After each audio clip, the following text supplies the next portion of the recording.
Keselamatan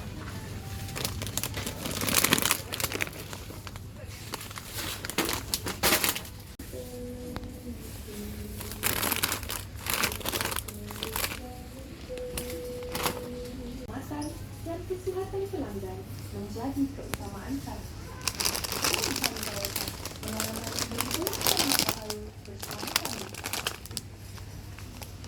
Saya mengenal kurangnya 1 meter dengan pelanggan yang lain. Kami memastikan kaunter bayaran terasa bersih dan selamat. Anda juga diperlukan untuk For more information, visit www.mandinexpress.my.